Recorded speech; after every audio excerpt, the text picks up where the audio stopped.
Lord. जल्दी से लिए आने वाला प्रभु यीशु मसीह के अति पवित्र नाम में सब पवित्र लोगों को मसीह देता हूँ। प्रभु ने और भी एक दिन हमारे जीवन में दान दिया, आनंद काल की तैयारी के लिए प्रभु ने मौका दिया, उसके लिए बहुत बहुत प्रभु को धन्यवाद देता हूँ।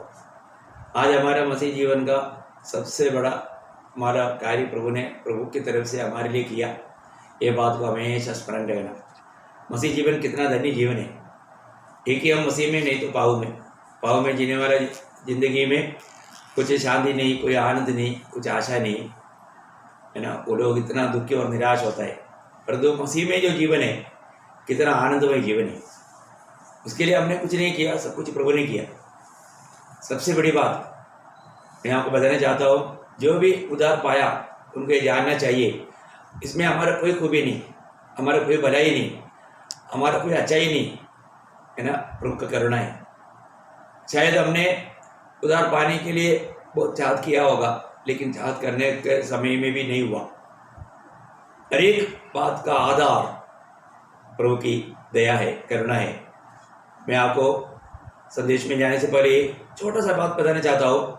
ये बात बहुत गौर से सुनना। रोमियो का पत्री उसका 9 अध्याय उसका 16 वचन।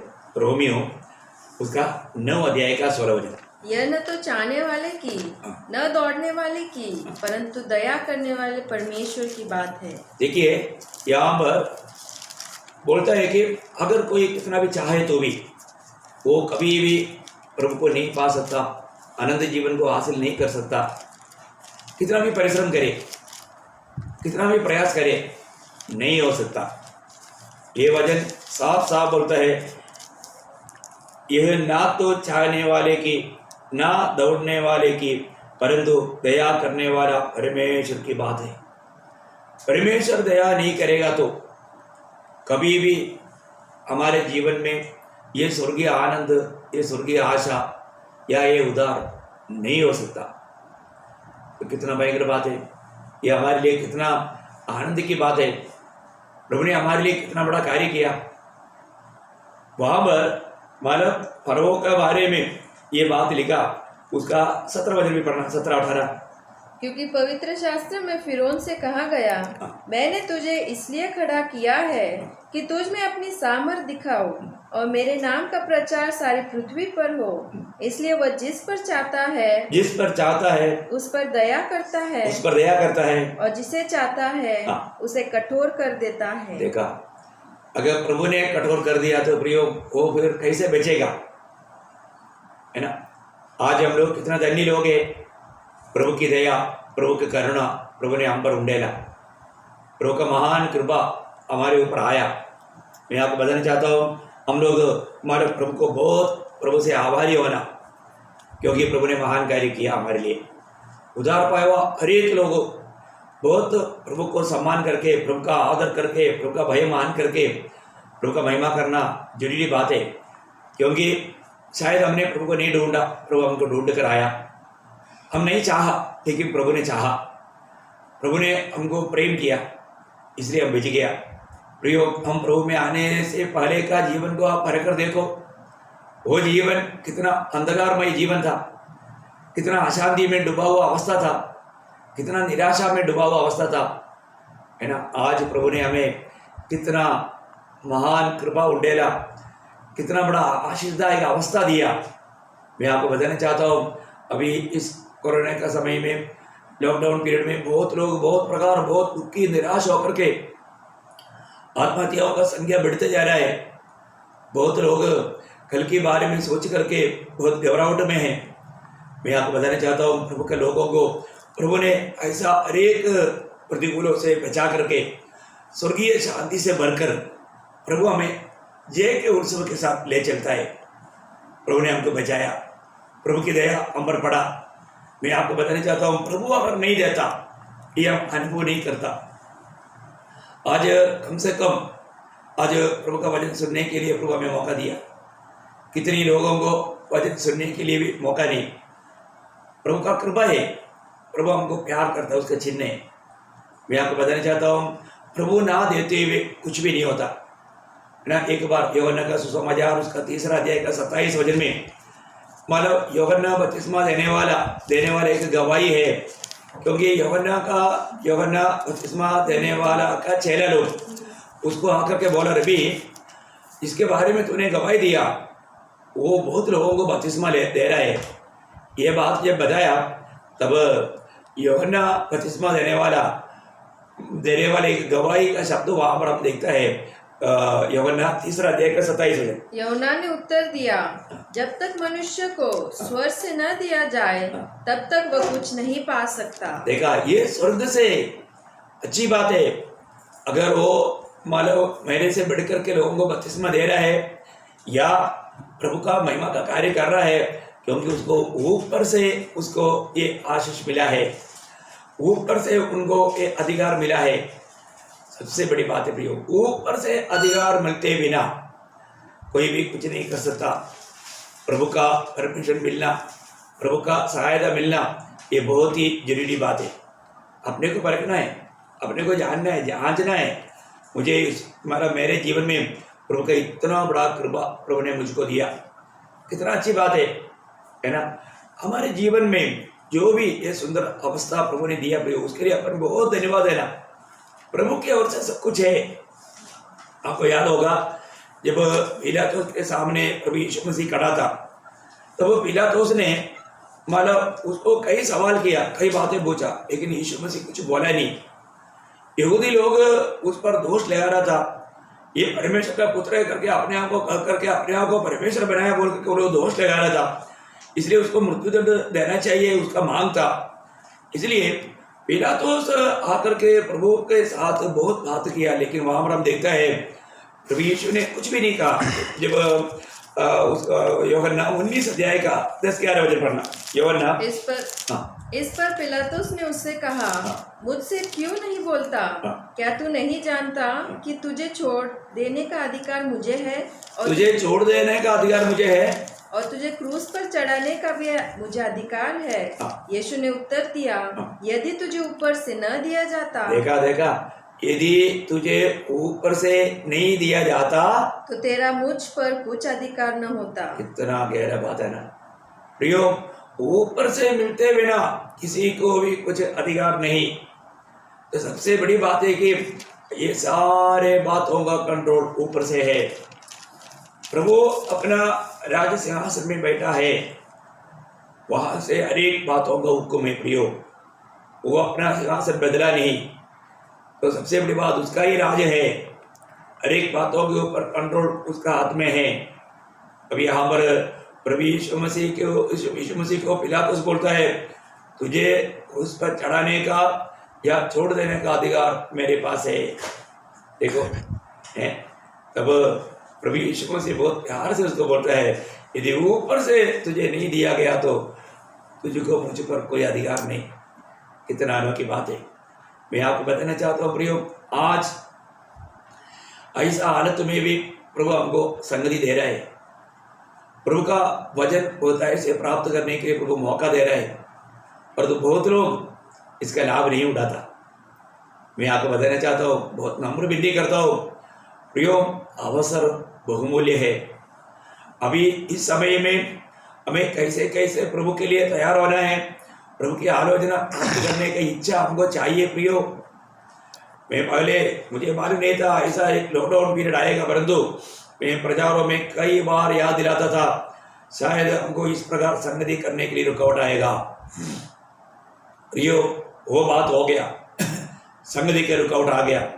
अभी मैं और एक चेतावनी इस समय में दूं आपको।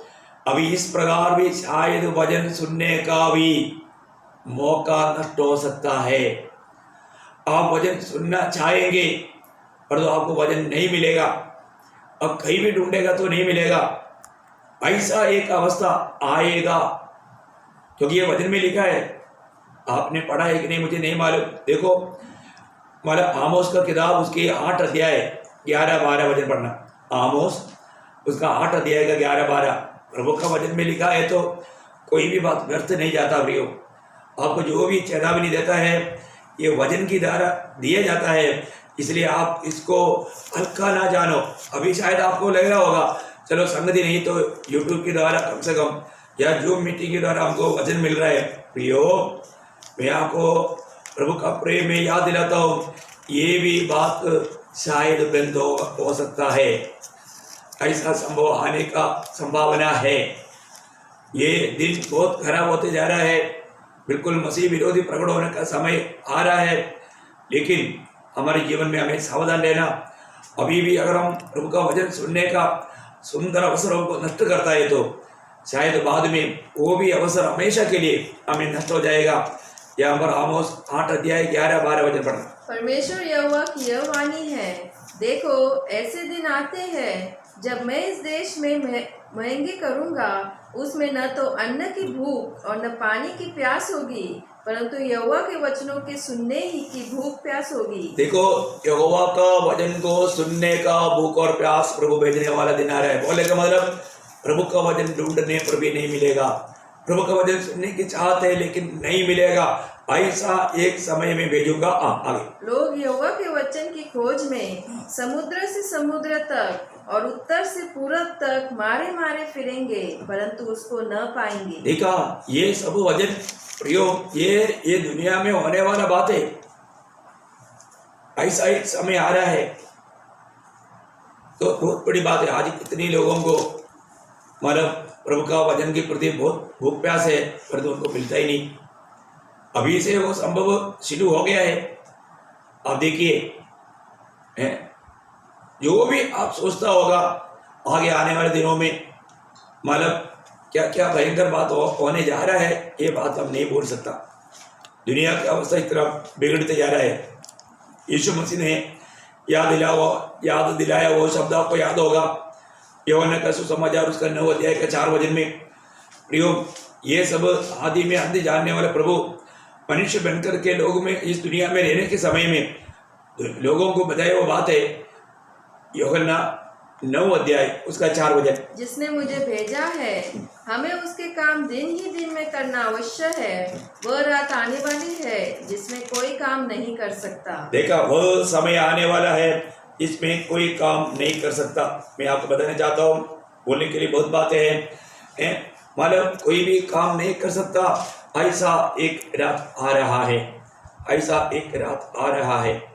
मतलब कोई बोलना चाहेगा तो भी, आपको मालूम है आज भी दुनिया में ऐसा कई देश है, जैसे आप अरब देशों में कई देश में आप प्रभु का वचन नहीं बोल सकता, किसी के साथ बाइबल का वचन बांट नहीं सकता, इवन बाइबल लेकर के चल नहीं सकता, बाइबल लेकर के वो देश में जा नहीं सकता, प्रभु का ये वचन मतलब कई जगह पर सुना नहीं सकता। कितने लोग इस वचन सुनाने के कारण अभी भी जेल में पड़ा है।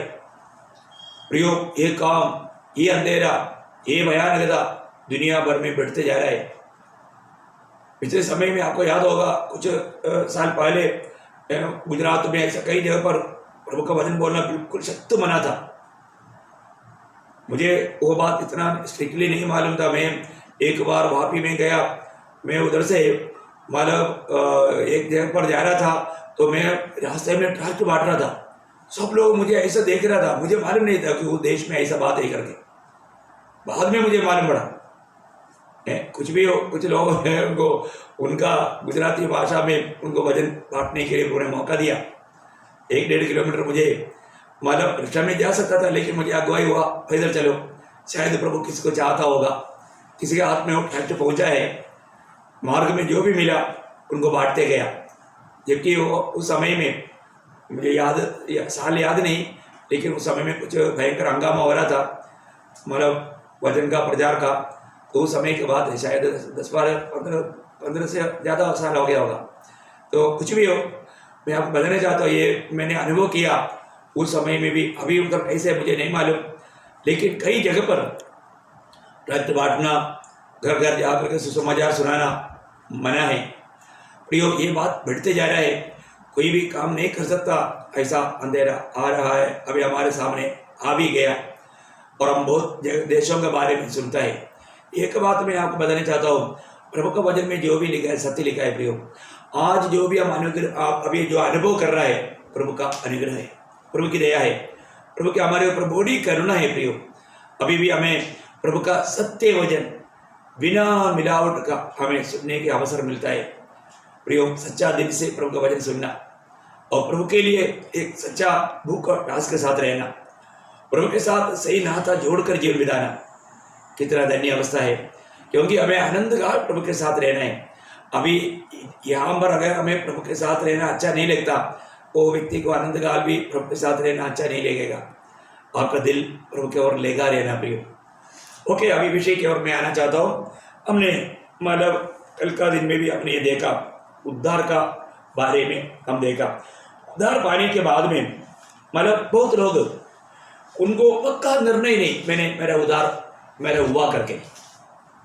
देखिए, ऐसा भी कुछ लोग हैं जो कि उद्धार ना पाते हुए उद्धार पाया सोच करके चलने वाला, मैं उनका बात नहीं बोल रहा हूँ। ऐसा लोग धोखा ही धोखा में, परंतु उद्धार पाया और रियली उद्धार पाने के बाद में उनको अभी भी निर्णय नहीं कि मेरा उद्धार हुआ है कि नहीं। मैं उन लोगों के बारे में आपको बताना चाहता हूँ, क्यों नहीं निर्णय। मैंने एक तो बात आपको बताया, पहली बात प्रभु के वायदाओं में उनको विश्वास, जैसा विश्वास रहना चाहिए वो विश्वास नहीं। दूसरी बात हमने देखा था, प्रभु का वचन का और उस वचन का सामर्थ्य का उनको सच्चा ज्ञान नहीं, इस कारण वो इस प्रकार का अवस्था में हो जाता है। तीसरी बात मैं आपको यही बोल रहा था, प्रभु के साथ एक अटूट संबंध ना रह लेकर, क्योंकि उद्धार पाया लेकिन हमेशा उनके साथ एक गहरा संबंध नाता जोड़ करके जीवन नहीं बिताता था। आपको मालूम है, प्रभु में आने के बाद हमेशा प्रभु में बना रहना हमारा कर्तव्य है। अभी बहुत वचन पढ़ना चाहिए, लेकिन मैं कुछ शब्दों में आपको उसका गहराई आपको समझाना चाहता हूँ। ये यूहन्ना का सुसमाचार 15 अध्याय उसका 4-5 वचन। तुम मुझ में बने रहो और मैं तुम में। जैसे डाली यदि दाखलता में बनी न रहे तो अपने आप से नहीं फल सकती, वैसे ही तुम भी यदि मुझ में बने न रहो तो नहीं फल सकते। मैं दाखलता हूँ, तुम डालियाँ हो। जो मुझ में बना रहता है और मैं उसमें, वह बहुत फल फलता है, क्योंकि मुझसे अलग होकर तुम कुछ भी नहीं कर सकते।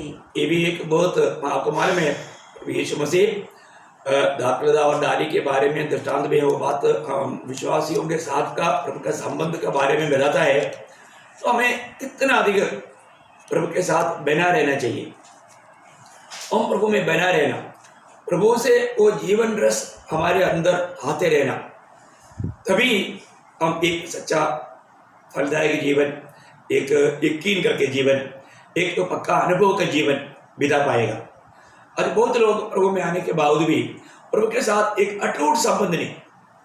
अभी जैसा अभी हमारा अनुवाद का किताब 4 अध्याय का 4 वचन में, इस्राएल लोग जो मिस्र से निकला था, उनमें जो जवान लोग थे, योद्धा लोग थे, वहां से निकलने के टाइम पर 6,03,550 लोग निकला था, परंतु वे लोगों में सिर्फ 2 ही लोग वायदा के देश में गया। उसके साथ जो 20 साल के नीचे थे उनके बारे में ऐसा गवाही दिया गया है, अनुवाद व्यवस्था विवरण 4 अध्याय का 4 वचन में। परंतु तुम जो अपने परमेश्वर यहोवा के साथ लिपटे रहे, वो शब्द बहुत ध्यान देना, जो लिपटे रहे सबके सब आज तक जीवित है। देखा, इसका मतलब बाकी सब लोग नष्ट हो गया, पर जो प्रभु के साथ लिपटे रहे, वही तो बात है, प्रभु के साथ बना रहना। प्रभु यीशु मसीह बार बार बोलते हैं, तुम मुझ में बने रहो और मैं तुझ में। ये जो बना रहने वाला अनुभव एक गहरा आत्मिक अनुभव है। आज बहुत लोगों को प्रभु के साथ एक ऐसा अटूट संबंध नहीं, वो प्रभु में बना नहीं रहता। मैं आपसे सबसे विनती करता हूँ, अपनी अवस्था को परखो। आज भी कोई अगर आपको पूछे कि देखो अगर आप मर गया तो आप कहाँ जाएगा, क्या आप हिम्मत से आप बोल पाएंगे मैं आज मर गया, मैं प्रभु के साथ मिलेगा? क्योंकि मेरा प्रभु के साथ एक अटूट संबंध है। मैं प्रभु के साथ एक सच्चा नाता जोड़कर जीवन बिताता हूँ। जैसा प्रेरित पौलुस ने गवाही दिया था प्रेरितों का, उसका 24 अध्याय का 16 वचन में, बहुत ध्यान करके सुनना प्रिय। हमारा एक सच्चा एक पक्का प्रभु के साथ का संबंध के जीवन को प्रेरित पौलुस का ये गवाही उसमें मिलता है। आप देखिए प्रेरितों का 24 अध्याय उसका 16 वचन। इससे मैं आप भी यत्न करता हूँ कि परमेश्वर की ओर मनुष्य की ओर मेरा विवेक सदा निर्दोष रहे।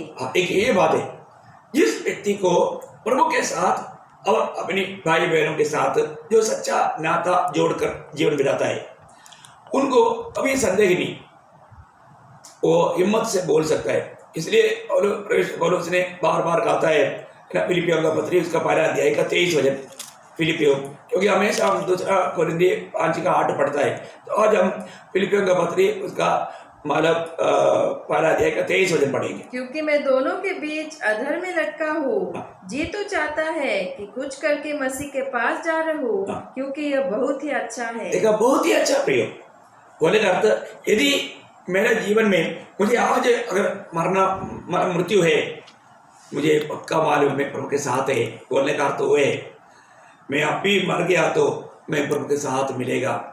जैसा स्तेफानोस पथरवाह करके जब मर रहा था, तब स्तेफानोस ने प्रभु यीशु मसीह को पिता की दाहिने ओर खड़े हुए देखा और अगला क्षण वो प्रभु ने उसको स्वीकारा, वो उसके पास चला गया। प्रियो, आज जो भी भक्त प्रभु यीशु मसीह में सो जाता है या मरता है, वो उसी घड़ी में वो प्रभु के पास पहुंच जाता है, स्वर्ग उसके एकदम निकट। अगर मालूम है सच्चा विश्वासी के दिल में स्वर्ग है, और वो जब इस प्राण छोड़ देता है उस समय में आत्मिक अवस्था में प्रभु के साथ वो मिल जाता है। बहुत गहरा अनुभव है प्रियो। आज आपका जीवन में कैसा है? आप यकीन करके कह पाएंगे क्या कि मतलब मैं उद्धार पाया? जरूर एक व्यक्ति को ऐसा कहना है तो प्रभु के साथ एक अटूट संबंध चाहिए। उसके जीवन में वो प्रभु को प्रथम स्थान दे करके जीवन बिताने वाला अनुभव चाहिए। उसके जीवन में अनंतता की ओर ध्यान दे करके जीने वाला अनुभव चाहिए, है ना। भक्त का कर्तव्य, जब कोलोसियों का पत्री 3 अध्याय का 1-2 वचन है, यदि तुम मसीह के साथ जिलाया गया है तो स्वर्गीय वस्तुओं की खोज में रहो, जहाँ मसीह विद्यमान है और परमेश्वर की दाहिनी ओर बैठा है। पृथ्वी पर की नहीं परंतु स्वर्गीय वस्तुओं पर ध्यान लगाओ। देखा, स्वर्गीय वस्तुओं पर ध्यान लगाओ। प्रियो, मतलब क्या है कि प्रभु के साथ उनका एक अटूट संबंध है। वो हमेशा प्रभु यीशु मसीह की ओर देख करके अनंतता की बातों पर, हमेशा का जीवन, अनंत काल का जीवन, उस जीवन की ओर आशा रख करके उसका खोज में रहता है, उसको ढूंढते रहता है और उसको प्राप्त करते रहता है। ये ऐसा अनुभव में नहीं रहेगा तो वो व्यक्ति को जरूर अपने जीवन में संदेह आता है। और एक पॉइंट मैं आपको बताना चाहता हूँ, जो व्यक्ति जो प्रभु में आने के बाद एक सच्चा आत्मा से भरकर के जीवन नहीं बिताता और एक प्रार्थनामय जीवन नहीं बिताता, उनको भी उनका उद्धार के बारे में पूछेगा तो उनका यकीन नहीं रहता। ये सब मैं बहुत लोगों के साथ बात करने के टाइम पर उनके अनुभव से मालूम होने के कारण मैं आपको बता रहा हूँ। मुझे सुनने वाला कई लोगों को शायद आपने प्रभु को ग्रहण किया होगा, बपतिस्मा भी लिया होगा और आप संगति में आते रहता, लेकिन फिर भी आपका व्यक्तिगत जीवन में एक प्रार्थना जीवन नहीं, एक आत्मा से भरा हुआ अनुभव नहीं। आपको मालूम है, आत्मा में भरना प्रभु का लोगों के लिए एक आज्ञा है। जब एफेसियों का पत्री उसका 3 अध्याय उसका 18 वचन, एफेसियों 3 अध्याय का 18 वचन, सब पवित्र लोगों के साथ भली भांति समझने की शक्ति पाओ कि उसकी चौड़ाई और लंबाई। एफेसियों का पत्री, सॉरी मैंने 3 बोला ना, सॉरी 5 अध्याय का 18 वचन, मैंने चैप्टर गलत बोला, 5 अध्याय का 18 वचन।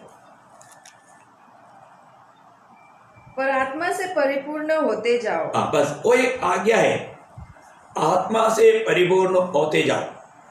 मतलब हर एक प्रभु का लोगों का एक कर्तव्य है, आत्मा से परिपूर्ण होते जाना। हमारे जीवन में आज मैं कहाँ तक आत्मा से परिपूर्ण है। आज बहुत पवित्र लोगों को मतलब आत्मा में परिपूर्ण होने का अनुभव नहीं। मैं आपको नम्र विनती करता हूँ प्रियो, आज आपका जीवन कैसा है? क्योंकि आप आत्मा में परिपूर्ण होते बिना आप आत्मा में चल नहीं पाएगा। और आपको मालूम है एक प्रभु का जन कैसे चलना चाहिए? आत्मा के अनुसार। आत्मा के अनुसार चलने के लिए आपको आत्मा का परिपूर्णता चाहिए प्रियो। ये रोज हमें अनुभव चाहिए। प्रेरितों के समय में बार बार हम देखते हैं कि वो लोग आत्मा में बढ़ते गया। आत्मा में जो बढ़ने का अनुभव हमें रोज चाहिए। ये बातों में लोग कभी भी धोखा नहीं करना चाहिए।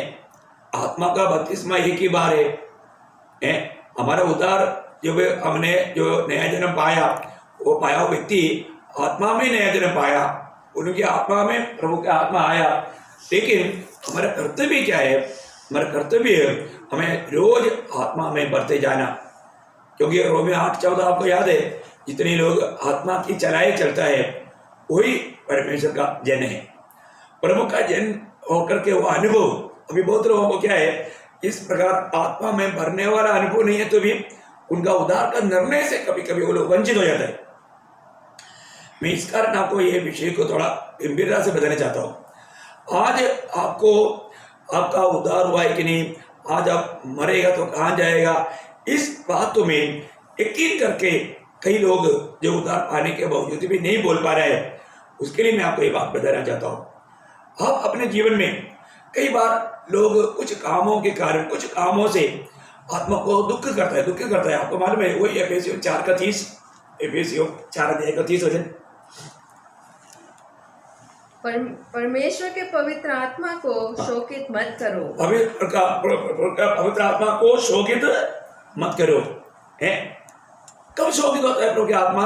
यशायाह ने भी किया, उसका 63:10 वचन पढ़ना। यशायाह 63:10 आपको समझने के लिए, मैं आसानी से समझने के लिए वो भाग पढ़ा रहा हूँ। तो भी उन्होंने बलवा किया और उसके पवित्र आत्मा को खेदित किया। मानो जब पवित्र आत्मा को खेदित किया, उन्होंने बलवा किया।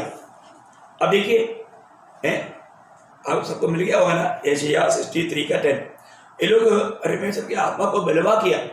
अभी आपको मालूम है, जब प्रभु जो कहता है वो बात अगर नहीं मानता है तो प्रभु का दिल को बहुत दुख होता है। प्रिय, आज्ञा ना मानना सबसे पहला पाप था करके रोमियो 5:19 में लिखा है ना। मनुष्य पापी बनने का मेन कारण क्या है? रोमियो 5:19 वचन थोड़ा पढ़ेंगे। क्योंकि जैसा एक मनुष्य के आज्ञा न मानने से बहुत लोग पापी ठहरे। देखा, एक मनुष्य की आज्ञा ना मानने से। अब देखिए, प्रभु ने कहा था कि तुम भले बुरे का ज्ञान का वृक्ष का फल नहीं खाना, लेकिन उन्होंने उस आज्ञा को तोड़ दिया। प्रभु का उस आज्ञा को तोड़ दिया। आज्ञा ना मानने से सारे मानव जाति हावी बन गया। प्रियो, हमारे जीवन में आज भी उद्धार पाने के बाद बहुत पवित्र लोग मना किया वो बहुत कामों को करता है। अगर ऐसा है तो फिर क्या होता? उनका उद्धार का आनंद नष्ट होता ही तो कहीं शक नहीं। आप में जीवन बिताने वाले व्यक्ति में उद्धार नहीं नष्ट होता, परंतु उद्धार का आनंद नष्ट होता। मैं आपको बार बार ये बात बताना चाहता हूँ, जो भी व्यक्ति प्रभु में आने के बाद अगर वो पाप करता है, वो व्यक्ति को उद्धार का आनंद नष्ट हो जाएगा। प्रियो, आज आपका दिल में उस उद्धार का आनंद है? हमारे जीवन में पाप करके आप स्वर्गीय आनंद में जीवन बिताएगा करके सोचना, इससे बड़ा मूर्खता कुछ भी नहीं।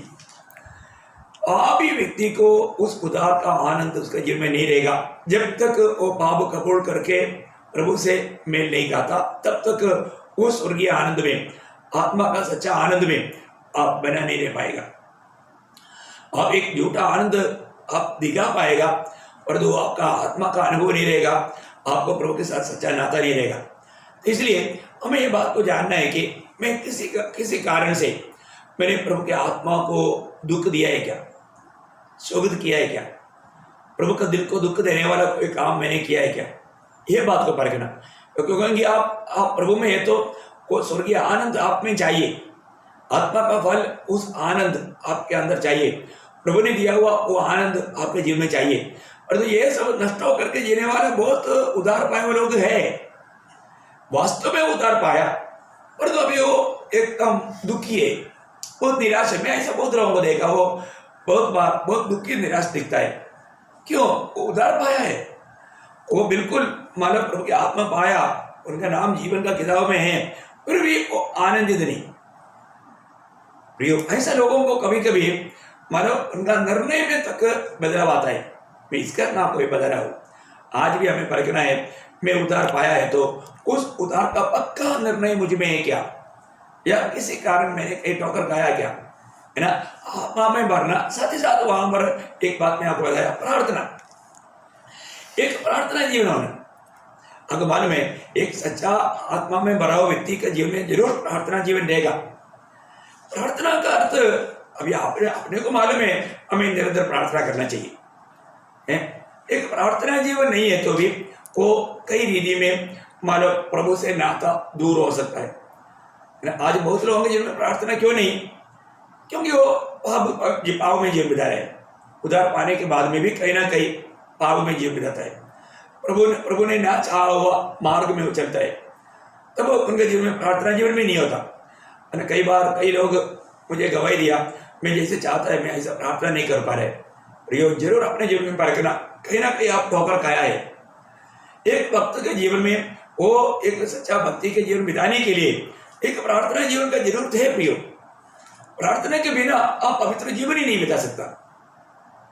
आपको मालूम है, जब पुराने नियम का एक परमेश्वर का अधिप्रिय जन था दानियल, पिछले दिन में भी हमने उस पर ध्यान किया।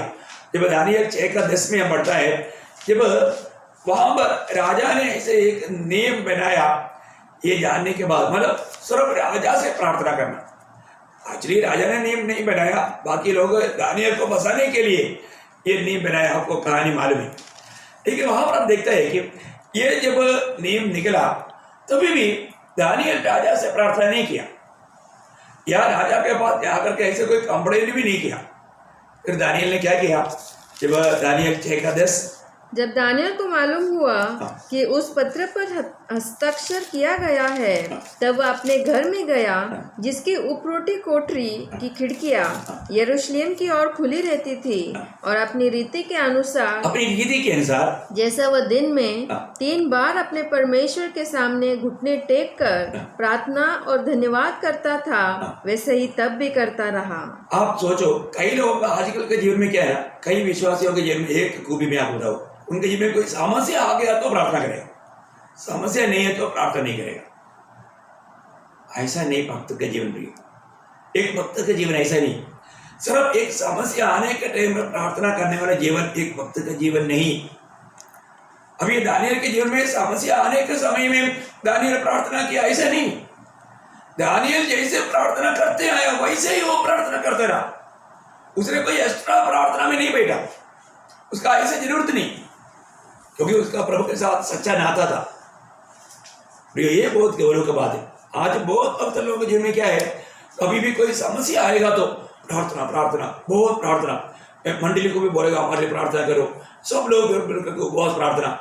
ऐसा प्रार्थना नहीं प्रयोग। एक भक्त का जीवन में निरंतर प्रभु के साथ का एक सच्चा गहरा नाता चाहिए, एक प्रार्थना जीवन चाहिए। आज हमारे जीवन में हमारा प्रार्थना जीवन कैसा है, अपने व्यक्तिगत प्रार्थना जीवन कैसा है, हमारे पारिवारिक प्रार्थना जीवन कैसा है ना, मंडली में हमारा प्रार्थना जीवन में हमारा गवाही कैसा है, ये बात को हमें परखना। एक प्रार्थना जीवन बिताने वाले व्यक्ति कभी समस्याओं को सुन करके देख करके कभी भी डगमगाता नहीं, वो कभी भी हमारा कोई और रीति में और हमारा मार्ग नहीं ढूंढता। अभी दानियल वहां पर बहुत ऊंचा पदवी में, चाहे तो दानियल जाकर के राजा से बात कर सकता था, लेकिन राजा दानियल ऐसे समय में राजा से रिक्वेस्ट करने के लिए नहीं गया, कंप्लेंट करने के लिए नहीं गया, और किसी का सोर्स नहीं लिया। उसको मालूम है मेरा प्रभु मेरे साथ है, मेरा प्रभु से बढ़कर कोई नहीं, मेरा प्रभु राजा से भी बढ़कर है। ये एक जानकारी। आपको कोई भी समस्या प्रियो प्रभु से बढ़कर नहीं। इसलिए आप ये बात को जानना, जीवन में कभी भी कोई समस्या भी आता है, कभी भी अगर आप प्रभु के साथ सच्चा नाता जोड़ा रहेगा तो आप पुकारने से पहले प्रभु सुनेगा। आपको याद होगा यशायाह 65:24 में लिखा है, भक्तों के लिए वाणी, जिस भक्त का जीवन प्रभु के साथ लिपटा रहता है, प्रभु के साथ संगति बनाए रखता है, मैं आपको बताऊं, आपको उसके लिए एक एक्स्ट्रा प्रार्थना के लिए जा करके घुटना टेकने की जरूरत नहीं। वहां पर क्या लिखा है, उनके पुकारने से पहले ही मैं उनको उत्तर दूंगा, और उनके मांगने ही से मैं उनको सुन लूंगा। देखिए, मैं एक बात बताना चाहता हूँ, अभी ये अनुभव आपके जीवन में कई बार आया भी होगा, मेरे जीवन में हजारों अनुभव है। हम लोग कई बार, मैं मेर्सी के साथ भी कोई बात बताया, उसी दिन थोड़ी समय में वो काम हो जाता। हम लोग बहुत बार प्रभु को धन्यवाद दिया, प्रभु जो हम बात किया वही बात, प्रभु आप कितना विश्वास योग्य है। सच में प्रभु विश्वास योग्य है। प्रयोग हम आपस में करता है कोई बात थोड़ी देर में, जबकि हमें करना चाहिए, प्रभु दूसरे की द्वारा करवाता है उनका। इतना अद्भुत बात है प्रभु का हर एक वचन। मैं इसलिए कई बार लोगों को बोलता हूँ, आप जो भी प्रार्थना रिक्वेस्ट भी आता है उसी समय में प्रभु सुन लिया, प्रभु हमारे लिए काम कर दिया।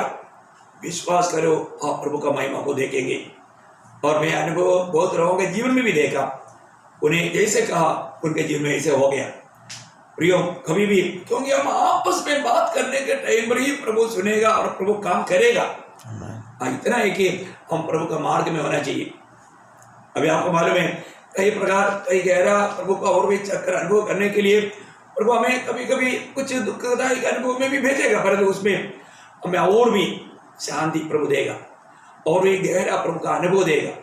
हमें चक्कर के और भी प्रभु का अनुभव करने के लिए प्रभु मौका देगा। लेकिन हमें घबराने की जरूरत नहीं। देखिए, इतना बड़ा पदवी में रहने वाला दानियेल, वो ऐसा प्रतिकूल में क्यों नहीं डरा? उनका प्रार्थना जीवन, उनका प्रभु के साथ का संबंध, उसको मालूम है मेरा प्रभु कौन है, मेरा प्रभु इन सारे अवस्थाओं को पार कराएगा।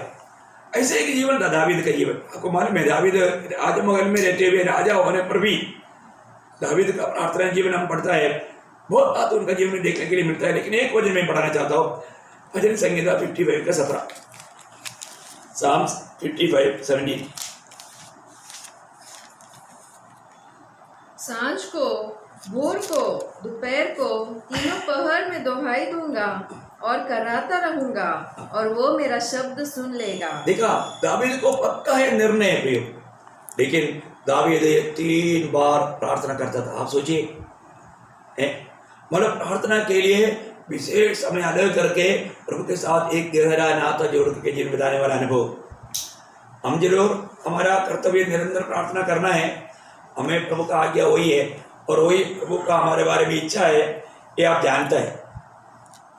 निरंतर प्रार्थना है वो एक जीवन, उसकी जीवन वो श्रेष्ठ जीवन है। हमें हमेशा प्रभु से बात करते रहना प्रिय। परंतु ये जो प्रार्थना जीवन, ये आत्मा में भरा हुआ जीवन नहीं रहने वाला बहुत पवित्र लोग, बहुत विश्वासी लोग जो उद्धार पाया, लेकिन उनका उद्धार का निर्णय नष्ट हो गया। वो कभी मार्ग नष्ट नहीं हुआ, लेकिन उनको वो निर्णय उनका जीवन में नष्ट हो गया। आपका अवस्था क्या है? आपको ऐसा निर्णय में कहीं धोखा तो नहीं हो रहा है? तो जागृत होना प्रिय। और एक बात मैं आपको बताना चाहता हूँ, मतलब बहुत लोग, मतलब उसको उद्धार का निर्णय नष्ट होने के कारण पहली बात वो थोड़ा सा आइसोलेट हो गया, वापस अपनी पुरानी जीवन में वो चला गया। दूसरी बात, उसको थोड़ा संसार का मोह में वो गिर गया, संसार उनमें घुस गया। तीसरी बात, उनमें शारीरिक अभिलाषा आया।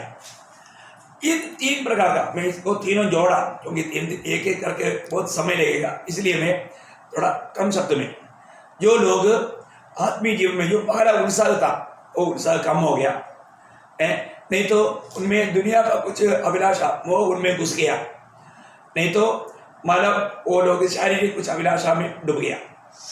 इस अवस्था में जीवन में गिर जाने के बाद उनका उद्धार का निर्णय नष्ट हो जाता है। वास्तव में उनका उद्धार नष्ट नहीं हुआ, पर उनका निर्णय नष्ट हो जाता है। उनको फिर लगता है कि मैं मरेगा तो मैं कहाँ जाएगा, मुझको मालूम नहीं पाई। ऐसा बोलने वाले लोग मेरे को पेशेंटली मिला, मैं इसलिए वो सब जोड़ करके मैं आपको बता रहा हूँ।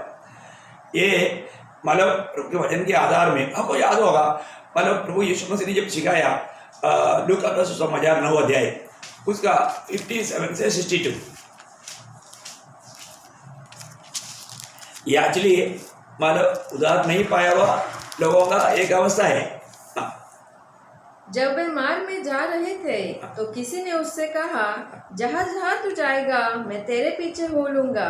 यीशु ने उससे कहा, लोमड़ियों के भट्ट और आकाश के पक्षियों के बसेरे होते हैं, पर मनुष्य के पुत्र को सिर धरने की भी जगह नहीं। देखिए, यहाँ पर उस वचन के अंदर 3 लोगों का बात होता है। मैं शॉर्ट में आपको बताता हूँ, तो विस्तार से बोलने का इतना जरूरत नहीं उसमें।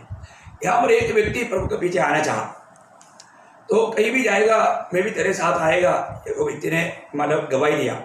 लेकिन आपको मालूम है, हमारा प्रभु यीशु मसीह जो भी प्रभु के पास आता है उनका दिल को देखता है, उनका दिल में क्या इच्छा है वो जानता है। क्योंकि उन्होंने क्या सोचा, अभी मतलब प्रभु यीशु के पीछे चलेगा तो हमें सोने के लिए अच्छा पलंग मिलेगा, खाने के लिए अच्छा भोजन मिलेगा, ये दुनिया में एक आलीशान जीवन बिता पाएगा, ऐसा एक उनका दिल में भावना था।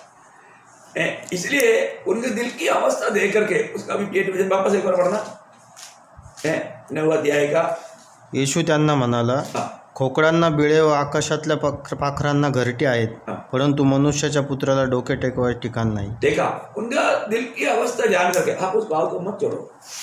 हाँ, तो सबसे बड़ी बात क्या है कि हमारे जीवन में ये बात को जानना है कि वहां पर यीशु मसीह ने जब ये बात, अब हिंदी में जरा पढ़िए। लोमड़ियों के भर और आकाश के पक्षियों के बसेरे होते हैं। देखो मतलब जो है बोलने का अर्थ, इस दुनिया के जानवरों को पक्षियों को तक रहने के लिए जगह है, परंतु तू सोचता है ना परंतु मिलेगा, मेरी अवस्था जान लो। हाँ, परंतु मनुष्य के पुत्र को हाँ। सिर धरने की भी जगह नहीं। देखा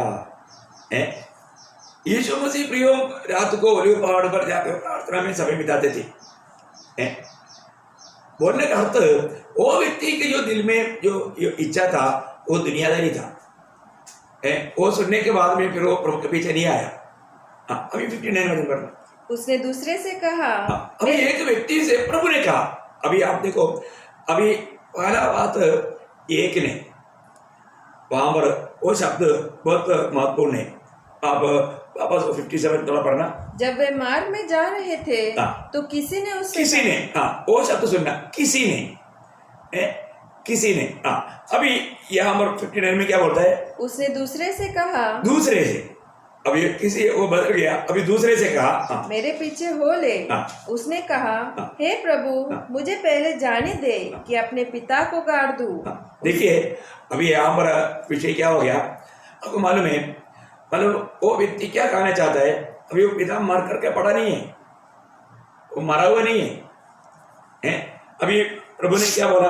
उसने उससे कहा, हाँ। मरे हुओं को हाँ। अपने मुर्दे गाड़ने दे, हाँ। पर तू जाकर परमेश्वर के राज्य की कथा सुना। देखिए बुराहट पाने वाला व्यक्ति, अभी यहाँ पर आपको मालूम है, मरा हुआ व्यक्ति को मरा हुआ गाड़े दो, मरा हुआ व्यक्ति को मरा हुआ कैसे गाड़ेगा? बोलने का अर्थ क्या है कि जो शारीरिक रीति में अगर मर गया तो जो आत्मिक रीति में मरा हुआ जो लोग है, जो जिंदा चलता है मृता लाश है, जो आज हम देखते हैं जो उधार नहीं पाया वो लोग प्रभु का दृष्टि में मरा हुआ है। इसलिए बोलता है जिसका प्राण निकल गया उस व्यक्ति को जो आत्मीय रीति में मरा हुआ लोग है वो लोग गाड़ेगा। पर तो अभी मैं तुझे जीवन दे रहा हूं, तू जा करके परमेश्वर के राज्य का सुसमाचार सुनाना। बहुत बड़ी बात है। हम लोगों को प्रभु ने इसलिए बुलाया प्रियो, ये जानना, प्रभु ने जिसको भी बुलाया प्रभु ने उसका आत्मा को जिलाया। बाकी लोगों का अवस्था क्या है? मरा हुआ। प्रभु का दृष्टि में वे लोग मरा हुआ है। क्यों मरा हुआ है? क्योंकि वो प्रभु के साथ संबंध जोड़ नहीं सकता, क्योंकि उनका आत्मा मरा हुआ अवस्था में है। अब देखिए हमारा अवस्था, हम सबका अवस्था ऐसे था। हम लोग, आपको याद है, फिर भी नया लोगों के लिए मैं पढ़ाना चाहता हूँ एफिसियंस का पत्री 2 अध्याय उसका पहला वचन। उसने तुम्हें भी जिलाया। देखा, हमें भी जिलाया, तो हम इसको नाम जिंदा नहीं था क्या? हम दुनिया का रीति में, शारीरिक रीति में हम जिंदा था, लेकिन हम प्रभु के संबंध में आत्मिक अवस्था में मरा हुआ था। जैसा प्रभु ने एदन बगीचा में बोला था, जिस दिन तुम भले बुरे का ज्ञान का वृक्ष का फल खाओगे उस दिन तुम मरेगा। बोला, मरा है कि नहीं है? वो फल खाने के बाद में भी 900 से अधिक साल आदम जिंदा रहा ना, फिर क्यों मरा नहीं? मर गया प्रियो। ये जो मृत्यु प्रभु के साथ का संबंध में होने वाला मृत्यु है, प्रभु से दूर हो गया, प्रभु से अलग हो गया, वो मृत्यु की बात है। तो यहाँ पर ये बात को जानना, यहाँ पर वही बात है प्रभु ये व्यक्ति को भी बोल रहा है, अभी तू मेरे संबंध में आ गया है तो मैं तुझे जीवन देता हूँ। इसलिए जो मरा हुआ लोगों को गाड़ दे दो। एक बात वो है। अभी इसका बोलने का अर्थ क्या है? अभी तक मेरा पिताजी मरा नहीं, मैं मरने के बाद आता हूँ, क्योंकि यहूदी लोगों का रीति रिवाज के अनुसार जब तक वो पिता जिंदा है तब तक उसका संपत्ति का अवकाश बांट करके ले नहीं सकता। उनका विचार क्या है? अभी मेरा पिता मरेगा, फिर मैं मेरा भाग लेगा, वो सब थोड़ा सुरक्षित करेगा, फिर मैं आता हूँ। इसमें बहुत मतलब उसके दिल की जो मतलब भावना बहुत गहरा है। तो प्रभु उसको बुलाया लेकिन वो नहीं आया। हम देखते हैं वो व्यक्ति भी चला गया। तीसरा व्यक्ति को प्रभु ने क्या बोला? 61। एक और ने भी कहा, देखा, और एक और मैं भी कहा, हे प्रभु, मैं तेरे पीछे हो लूंगा, पर पहले मुझे जाने दे कि अपने घर के लोगों से विदा ले आओ। देखा, उसको सिर्फ एक ही इच्छा है, मैं जाकर क्या ना, अभी मैं प्रभु यीशु मसीह के पीछे जा रहा हूँ, टाटा, इतना बोल कर क्या देखो, प्रभु ने अनुमति दिया। प्रभु ने वहां पर क्या कहा, वो शब्द बहुत इंपॉर्टेंट है, उसका 62। यीशु ने उससे कहा, जो कोई अपना हाथ हल पर रखकर पीछे देखता है, वह परमेश्वर के राज्य के योग्य नहीं। कितना अनोखा बात है प्रियो। मैं एक बात आपको बताना चाहता हूँ, आपका जिंदगी में एक बार भी अगर सुसमाचार सुनने का मौका मिला है तो ये सुसमाचार सुन करके आप इस वचन के अनुसार अगर नहीं चला, प्रभु के राज्य का वो व्यक्ति योग्य नहीं। ये वचन एक बार भी अगर सुना है तो इस वचन को मानना वो व्यक्ति का कर्तव्य है, क्योंकि ये परमेश्वर का वचन है। आज इतने ऐसे लोग हैं परमेश्वर के राज्य के लिए अयोग्य ठहराता है, पर तो आपकी अवस्था ऐसे नहीं। आपने वचन सुना, आपने प्रभु ग्रहण किया, फिर भी अभी आपको ये निर्णय नहीं। मैं आपको बताना चाहता हूँ, आप अपने निर्णय के बारे में आप परखना। दूसरे भी हम वहाँ पर क्या देखता है, जब मतलब उन लोगों दुनिया का प्रेम के कारण बह गया। आपको मालूम है, मतलब दूसरा तिमोथी 4:10 में प्रभु के दास रचित पौलुस के साथ चला हुआ एक व्यक्ति है देमास, उसके जीवन में एक गिरावट जरूर आया। वहां पर हम देखते हैं कि अच्छी नीति में बहुत जगह पर बहुत गवाह बना हुआ व्यक्ति है, लेकिन जब दूसरा तिमोथी 4:10 में देमास के बारे में प्रेरित पौलुस गवाही देता है, क्योंकि देमास ने इस संसार को प्रिय जानकर मुझे छोड़ दिया है। मुझे छोड़ दिया। देखा, उनके जीवन में वो व्यक्ति दुनिया के मोह में चला गया। उधार पाया व्यक्ति है, नया जन्म पाया है। अभी उस अवस्था में शायद उनका निर्णय में शायद मतलब वो घबराहट पाता होगा। प्रियो, कभी भी इब्रानियों का पत्री में प्रभु दास कहता है, इब्रानियों उसका 10 अध्याय का 38-39, इब्रानियों 10 अध्याय का 38-39। पर मेरा धर्मी जन विश्वास से जीवित रहेगा, और यदि वह पीछे हट जाए तो मेरा मन उससे प्रसन्न न होगा। पर हम हटने वाले नहीं कि नाश हो जाए, पर विश्वास करने वाले हैं कि प्राणों को बचाएं। प्रभु में आने के बाद में हमें उस लक्ष्य से हमें दूर करने के लिए विरोधी कई प्रकार कोशिश करेगा। हमारा विश्वासी जीवन में, हमारा आत्मीय जीवन में सुस्ती लाने के लिए, हमारा ये दौड़ में हमारा उत्साह को बुझाने के लिए कई प्रकार का प्रतिकूल वातावरण दुनिया की यात्रा में आता है। लेकिन कोई भी कारण हमारे आत्मिक बातों पर हमें जो महत्व देना है वो कभी भी कम नहीं करना प्रियो। हम विश्वास में मजबूत होते जाना, इस विश्वास की दौड़ में कभी पीछे नहीं जाना, हमारा आत्मिक अवस्था को रोज परखना है, हमें एक विजयी जीवन बिताना है प्रियो।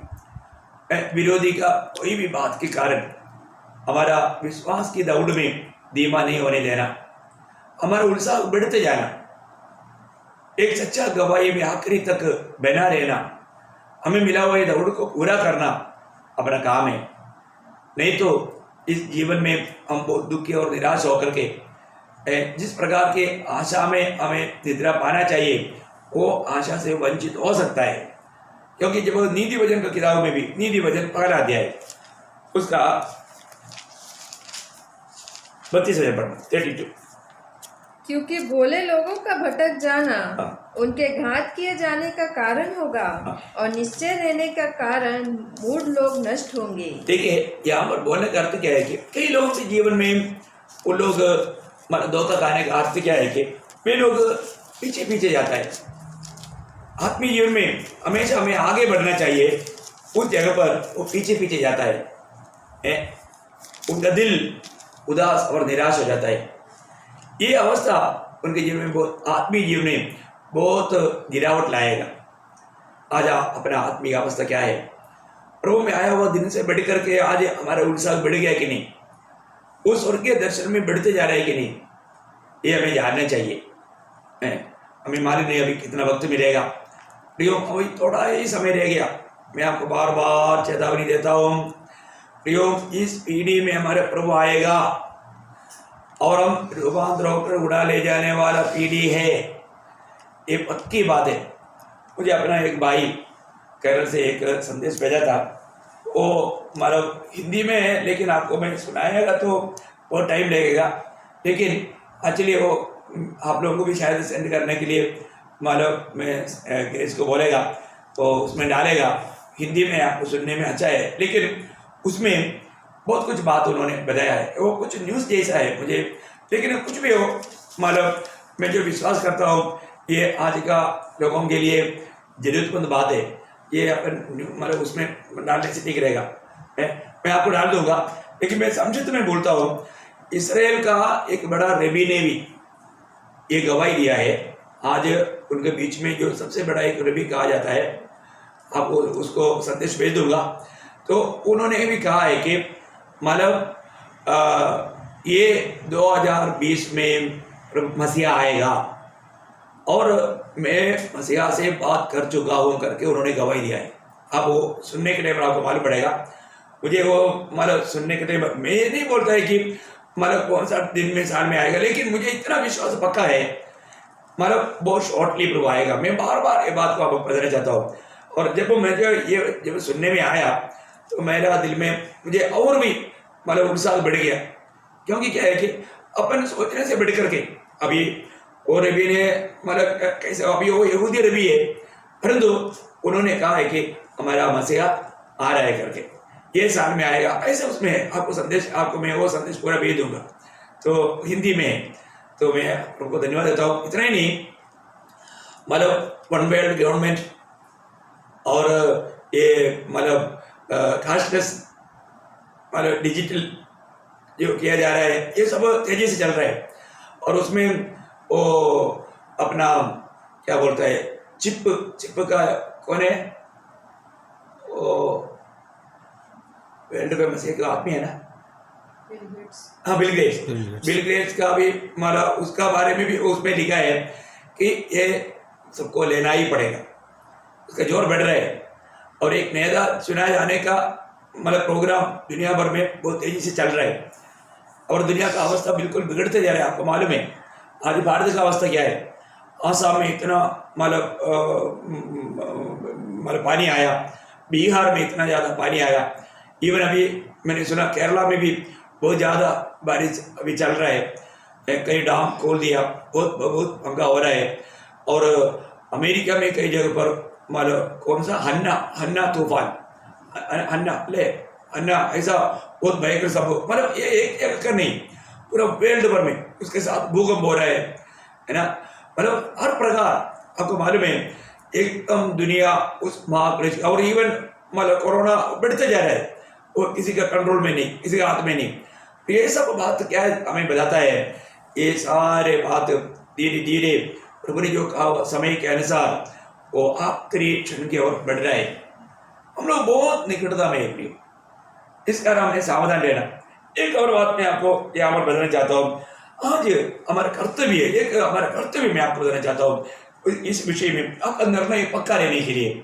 वो क्या है, हमारे जीवन का हर दिन में हमारे जीवन की कमी घटी गलती हमें कबूल करके मन फिरना चाहिए और प्रभु से मेल करना चाहिए। आज बहुत लोगों का जीवन में ये भी एक बात है, आपको मालूम है आपका जो आईना है, आईना अगर आप उसको साफ नहीं करता कुछ दिन के बाद में आपको मतलब ठीक से नहीं दिखाई देगा, क्योंकि वो उसमें धीरे धीरे धीरे धूल आकर बैठता है और उस कारण आपका शक्ल ठीक से दिखाई नहीं देता है ना। हमारे जीवन में है प्रियो, हम जब तक अभी ये दुनिया से नहीं जाता और ये शरीर का उद्धार नहीं होता तब तक हमारे जीवन में कई प्रकार का गलती होता है। आज ये एक बहुत बड़ा एक गलती मैं आपको बताना चाहता हूँ। बहुत पवित्र लोग अपने जीवन की गलतियों के बारे में वो मतलब समझता नहीं। अपने जीवन में मैंने गलती किया, मेरे जीवन में कुछ गलती हुआ, ये बात को लोग शायद वो नहीं समझता। ऐसा अवस्था वो व्यक्ति धोखा खाने का या ये उद्धार का निर्णय से वंचित होने का कारण बन जाता है। आप देखिए रोज हमारे जीवन को पारित करके हम अपनी गलतियों को प्रभु के सामने कबूल करके विजय प्राप्त करना है प्रिय। प्रभु मैं अभी भी मैं ऐसे कई गलतियों में डूब जाता है प्रभु, मैं नहीं चाहते हुए भी प्रभु मैं आगे को नहीं चाहता प्रभु, मुझे आपका अनुग्रह चाहिए, मुझे आपको सामर्थ्य चाहिए।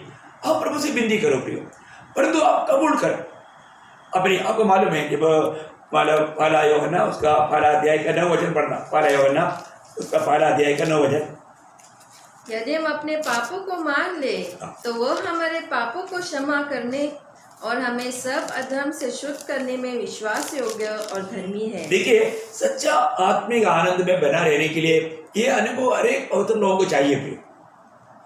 आज बहुत लोग अपने पाप प्रभु के सामने कबूल ना करने के कारण उनको उस पाप से छुटकारा नहीं मिल रहा है, वो बार बार ऐसे गलतियों में डूबते जा रहे हैं। प्रियो, आप जरूर अपना पूरा दिल प्रभु के सामने खोल कर रखना, अपनी कमजोरियों को अपने गलतियों को कबूल करना, पाप को एक कमजोरी बोल करके उसको हल्का मत जान। पाप हमेशा हमें प्रभु से दूर करेगा और हमारे जीवन में हमारे आत्मिक निर्णय को वो तोड़ देगा। धीरे धीरे वो बहुत बड़ा निराशा में, दुखी में जा सकता है। इसलिए जरूर रोज हमें अपने पापों को कबूल करना, अपने गलतियों को ढूंढना प्रिय। जब आप प्रभु की उपस्थिति में जब निकट जाता है, मैं पिछले में कई बार बोला, जितना जितना प्रभु के निकट जाएगा, आप सच्चा प्रार्थना में प्रभु के उपस्थिति में घुटना टेकेगा, प्रभु के उस ज्योति में अपनी गलती जरूर दिखाई देगा। प्रभु हमें जरूर समझाएगा, आत्मा में जरूर याद दिलाएगा। और बहुत बार बहुत लोग अपनी गलती कबूल करता है, कभी कभी छोड़ता नहीं है, उसको त्यागता नहीं। देखिए, प्रभु की दया प्राप्त करना है तो एक व्यवस्था आप भूलना नहीं। जब नीति वचन 28 अध्याय का 13 वचन, नीति वचन 28 का 13, जो अपने अपराध छिपा रखता है उसका कार्य सफल नहीं होता, परंतु जो उनको मान लेता और छोड़ भी देता है उस पर दया की जाएगी। देखिए, प्रभु की दया प्रियो, प्रभु उन पर दया करेगा जो वास्तव में मन फिरता है। मन फिरने वाला व्यक्ति फिर बार बार वो गलतियों में नहीं जाता। प्रियो, हमारे जीवन में हमने एक पाप को पाप करके कबूल किया तो फिर वापस हमें वो पाप में नहीं गिरना चाहिए और प्रभु जरूर हमें सामर्थ्य देगा। अगर हम सच्चा नीति में मन फिर रहे हैं तो प्रभु वापस ऐसा गलती नहीं होने देगा। प्रभु उस पर विजय प्राप्त करने के लिए प्रभु आपको मदद करेगा, प्रभु का सामर्थ्य आपको मिलेगा, है ना। लेकिन अगर प्रभु से हमने वो क्षमा नहीं पाया, फिर आपका प्रभु के साथ एक सच्चा नाता नहीं रहेगा। जब इस्राएल लोगों को भी बोलने के टाइम पर प्रभु बार बार बोलने वाले एक शब्द था, एक तो बात मैं आपको बताना चाहता हूँ। होशिया नबी की किताब उसका 5 अध्याय का 15 वचन, होशिया 5 अध्याय 15 वचन। जब तक वे अपने को अपराधी मानकर मेरे दर्शन के खोजी न होंगे, तब तक मैं अपने स्थान को न लौटूंगा, और जब वे संकट में पड़ेंगे तब जी लगाकर मुझे ढूंढने लगेंगे। बहुत अनोखा शब्द है, आपको मालूम पड़ गया ना। देखो, प्रभु जरूर अपने लोगों से कभी कभी दूर चले जाता है। क्यों दूर जाता है? क्योंकि पाप, हम लोग पाप कबूल नहीं करता। ये कबूल करने वाला स्वभाव चाहिए प्रियो। हमें रोज अपनी गलतियों को ढूंढ निकालना है। अब जब तक ये जीवन में शरीर में रहता है, आप प्रभु के निकट जाएगा तो अपनी कई कमियां रोज हम निकाल सकता है, रोज निकाल सकता है। हमारे काम है प्रभु के सामने उसको कबूल करना।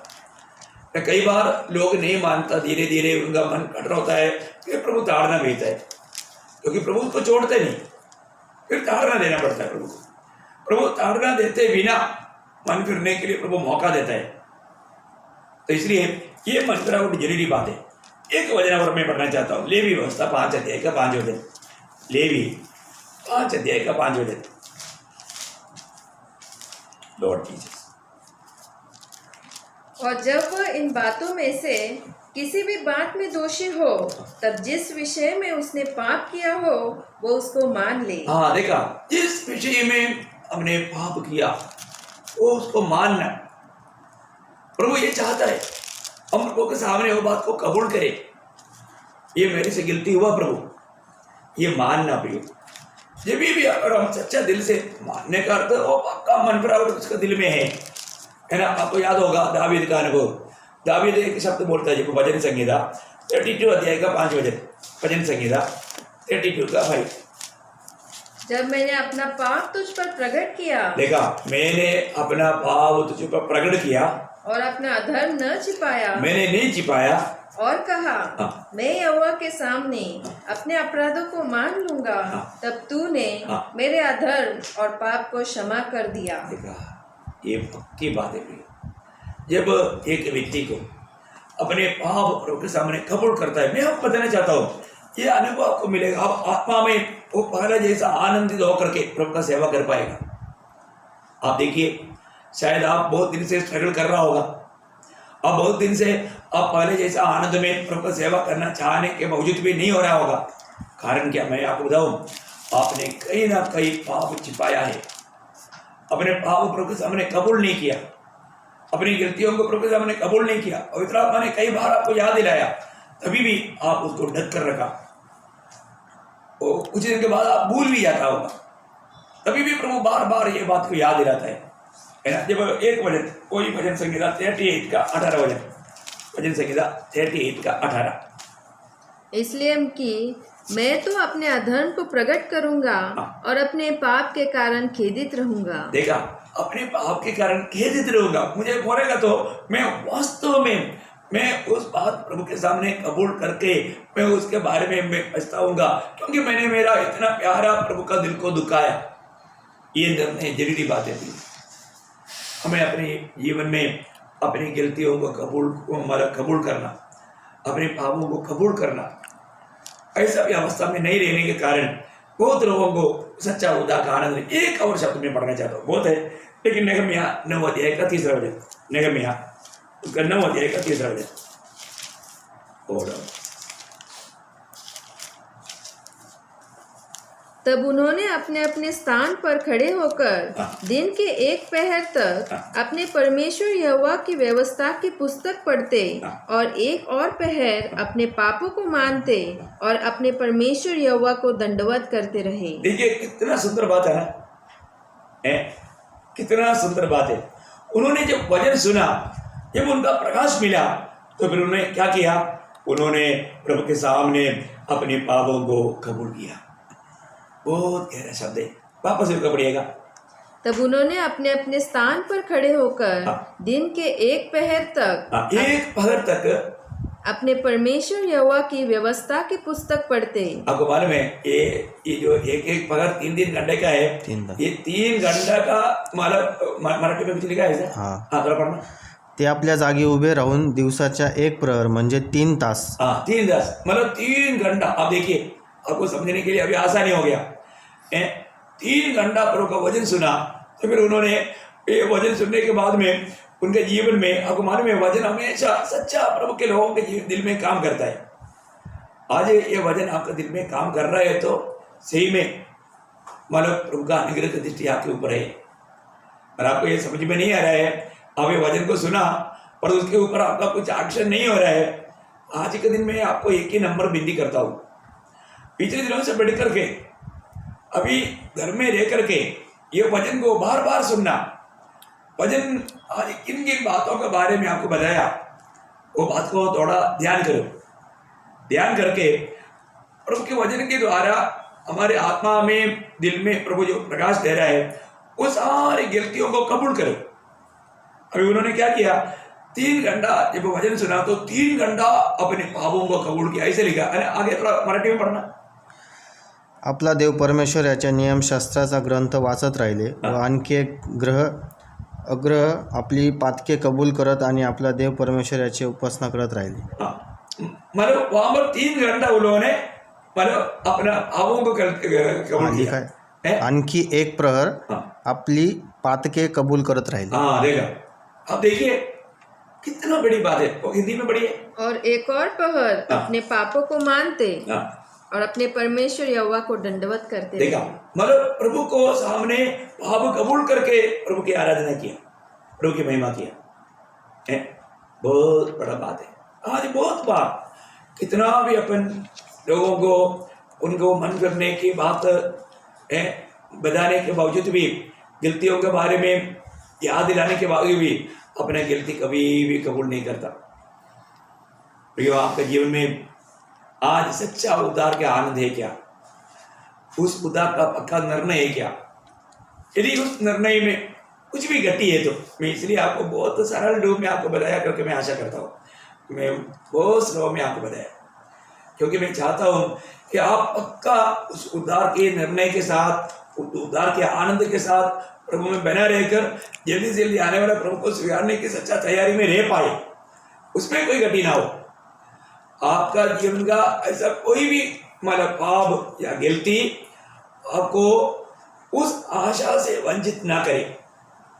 प्रभु के सामने याव बांध करके खड़ा होने लायक बनने के लिए ये सारे बात आपको प्रभु सुना रहा है, प्रभु ये बात बता रहा है। इसलिए ये बात को आप तुच्छ नहीं करना, इस बात का गौरव जानना, क्योंकि मैंने आपको मतलब उद्धार का निर्णय में कमजोर हुआ लोगों का 6 बात बताया।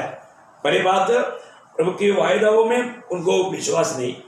दूसरी बात, प्रभु के वचन को सही रीति में उन्होंने पढ़ा नहीं, जाना नहीं।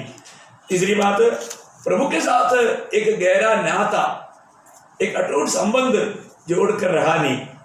चौथी बात, एक आत्मा से परिपूर्ण और प्रार्थनामय जीवन नहीं बिताता। पांचवी बात, उनके अंदर थोड़ा बाईसड़ी, थोड़ा दुनिया का मोह, थोड़ा शरीर का प्रेम वो उनके अंदर घुस गया, इस कारण।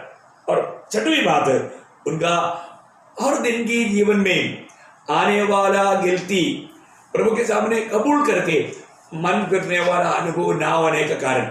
ये 6 बात है, जबकि मेरा ध्यान तक मुझे मिला हुआ लोगों के जीवन में बहुत लोग उद्धार पाने के बावजूद भी वो वास्तव में नहीं जान पाया, उसको पक्का उद्धार का अनुभव है, तो भी अभी का हिसाब से मुझे मालूम नहीं मैं कहाँ जाएगा, ऐसा बोलने वाले लोग मुझे मिला।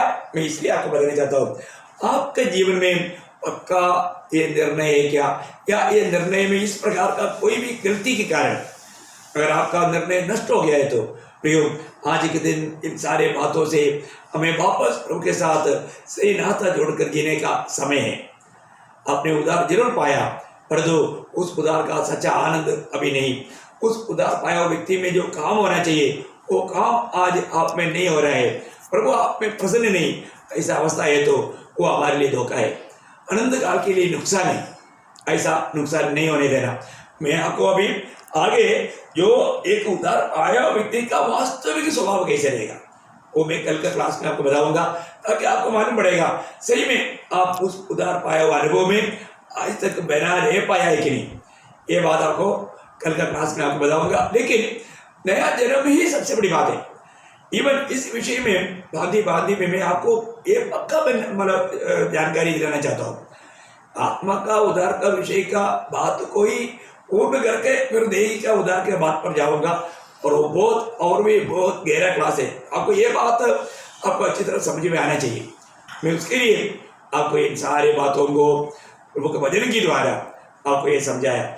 जरूर प्रियो, आप इन वचनों को बहुत ध्यान से देखिए, किसी प्रकार के धोखे में ना पड़े। हमेशा प्रभु में आप आनंदित और मगन रहना, किसी प्रकार भी इस आनंद से वंचित नहीं होने देना। प्रभु आप सबको बहुत आशीष दे। प्रभु का अनुग्रह आपके साथ हो।